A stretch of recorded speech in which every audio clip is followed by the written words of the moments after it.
का 1। इसलिए प्रिय बालकों के समान परमेश्वर का अनुकरण करो और प्रेम में चलो, जैसे मसीह ने भी तुमसे प्रेम किया और हमारे लिए अपने आप को सुखदायक सुगंध के लिए परमेश्वर के आगे भेंट करके बलिदान कर दिया। जैसा पवित्र लोगों के योग्य है, वैसा तुम में व्यभिचार और किसी प्रकार के अशुद्ध काम या लोभ की चर्चा तक ना हो, और ना निर्लज्जता, ना मूढ़ता की बातचीत की, ना ठट्ठे की, क्योंकि ये बातें शोभा नहीं देती, वरन धन्यवाद ही सुना जाए। क्योंकि तुम ये जानते हो कि किसी व्यभिचारी या अशुद्ध जन या लोभी मनुष्य की, जो मूर्ति पूजक के बराबर है, मसीह और परमेश्वर के राज्य में मिरास नहीं है। करना तो दूर की बात है, बाइबल कहती है कि अशुद्ध काम और लोभ और व्यभिचार की चर्चा तक भी तुम्हारे बीच में ना हो, तुम्हारे मुंह से उसकी बात भी ना निकले।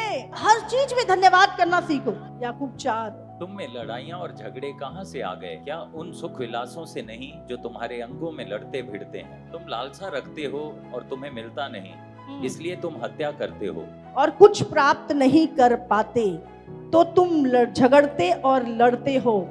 तुम्हें इसलिए नहीं मिलता कि मांगते नहीं। तुम मांगते हो पर पाते नहीं, इसलिए कि बुरी इच्छा से मांगते हो, ताकि अपने भोग विलास में उड़ा दो। हे व्यभिचारिणियों, क्या तुम नहीं जानती कि संसार से मित्रता करनी परमेश्वर से बैर करना है? अतः जो कोई संसार का मित्र होना चाहता है, वो अपने आप को परमेश्वर का बैरी बनाता है। क्या तुम ये समझते हो कि पवित्र शास्त्र कहता है, जिस आत्मा को उसने हमारे भीतर बसाया है, क्या वो ऐसी लालसा करता है जिसका प्रतिफल डाह हो? क्या पवित्र आत्मा की ओर से लड़ाई झगड़े आ सकते हैं? गुस्सा, डाह, क्रोध, बैर क्या पवित्र आत्मा की ओर से आ सकता है? नहीं आ सकता। पवित्र आत्मा के फल क्या है? प्रेम, आनंद, शांति, धीरज, कृपा, भलाई, नम्रता, संयम। ये पवित्र आत्मा के फल है। ये पवित्र आत्मा की ओर से आती हैं चीजें। और अगर आपके अंदर डाह, क्रोध, लड़ाई, झगड़े, बैर उत्पन्न हो रहा है, तो वो कहां से आ रहा है? अभिलाषाओं से।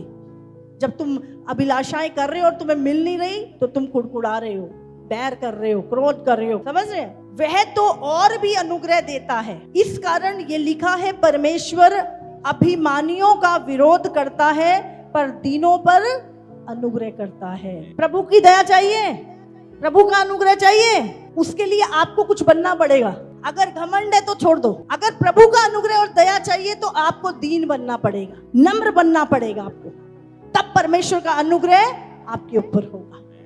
Hallelujah, hallelujah, hallelujah, hallelujah. तो जितने अनुग्रह चाहते हैं, घमंड करना छोड़ दो, आज से अभिमान करना छोड़ दो, दीन हो जाओ, परमेश्वर आप पे अनुग्रह करेगा।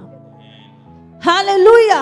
इसीलिए परमेश्वर के अधीन हो जाओ और शैतान का सामना करो, तो वो तुम्हारे पास से भाग जाएगा। अगर आप परमेश्वर के किसी दास के अधीन नहीं रह सकते, आप कभी परमेश्वर के अधीन नहीं रह सकते। लोगों ने मूसा का विरोध किया था। अगर आप पढ़ें बाइबल में, लोगों ने मूसा का विरोध किया। मूसा उनको किसकी ओर लेके जा रहा था? कनान की ओर। किसकी मर्जी में चला रहा था? परमेश्वर की मर्जी में। हाँ? और लोगों ने किसका विरोध किया?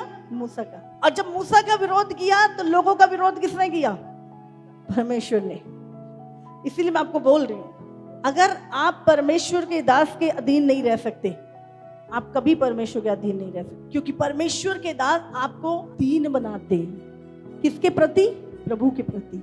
आज्ञा किसकी सिखा रहे? प्रभु की मानना। याकूब 3:1 से पढ़ेंगे। हे मेरे भाइयों, तुम में से बहुत उपदेशक ना बने, क्योंकि जानते हो कि हम उपदेशक और भी दोषी ठहरेंगे। इसलिए कि हम सब बहुत बार चूक जाते हैं। जो कोई वचन में नहीं चूकता, वही तो सिद्ध मनुष्य है और सारी देह पर भी लगाम लगा सकता है।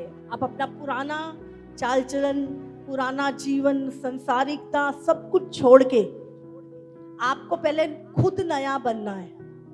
खुद वो चीजों जो आप दूसरों को सिखा रहे हो, आपको खुद करनी है।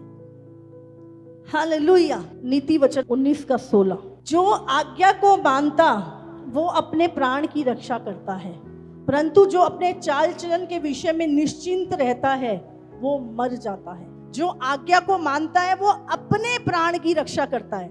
हमें ऐसे लगता है हम आज्ञा मान के प्रभु के प्राण की रक्षा कर रहे हैं। कई लोगों को लगता है प्रभु का फायदा हो रहा है हमारी आज्ञा मानने से। निश्चिंत, किसी को कोई चीज समझाई जा रही है, ओ हमें सब पता है, हमें ज्यादा सिखाने की जरूरत नहीं है, मैं सब जानता हूँ, मैंने बहुत बाइबल पढ़ रखी है। निश्चिंत है, हम तो राइट हैं। कोई बोल भी रहा है बार बार, ध्यान रखना नहीं हमें पता है। जिस व्यक्ति को लगता है कि मैं परफेक्ट हूँ, 27 भी पढ़ लो इसका। हे मेरे पुत्र, यदि तू भटकना चाहता है तो शिक्षा को सुनना छोड़ दे। जिनको आप वचन को सुन के कोई फर्क नहीं पड़ता, जिनको वचन को सुन के वो जाने दे, क्या है, कठोर कर लिया अपना हृदय, जिन्होंने शिक्षा सुननी छोड़ दी है। इसलिए मैं हमेशा कहती हूँ वचन में बैठो। वचन में शैतान इधर उधर तुम्हारे दिमाग को लेके जाएगा। वचन में बैठो, वचन में ध्यान रखो। आपको संसार के सिस्टम में नहीं जाना, संसार को अपने सिस्टम में लेके आना है। हालेलुया। आप सब संसार में ही थे जब ये प्रभु के सिस्टम में आए, चीजें सेट हुई नहीं हुई? हमारी भी हुई, आपकी भी हुई, जो अभी आ रहे हैं उनके भी सिस्टम सेट हो रहे हैं, जब वो प्रभु के अपने बनाने वाले के सिस्टम में फिट हो रहे हैं। हालेलुया। तो अभी कितने लोग हैं जिनके ऊपर अभी शैतान के सिस्टम फिट है? जब वो परमेश्वर के सिस्टम में आएंगे क्या होगा? उनके घर में का वातावरण चेंज हो जाएगा, परिस्थितियां चेंज हो जाएंगी, लाइफ चेंज हो जाएगी। शैतान के सिस्टम को तोड़ने के लिए उन तक कौन जाएगा? जो परमेश्वर के सिस्टम में आ चुके हैं, वही उनको छुड़ा सकते हैं, दूसरा नहीं छुड़ा सकता। संसार उनकी मदद नहीं कर सकता, पर आप उनकी मदद कर सकते हैं। हालेलुया।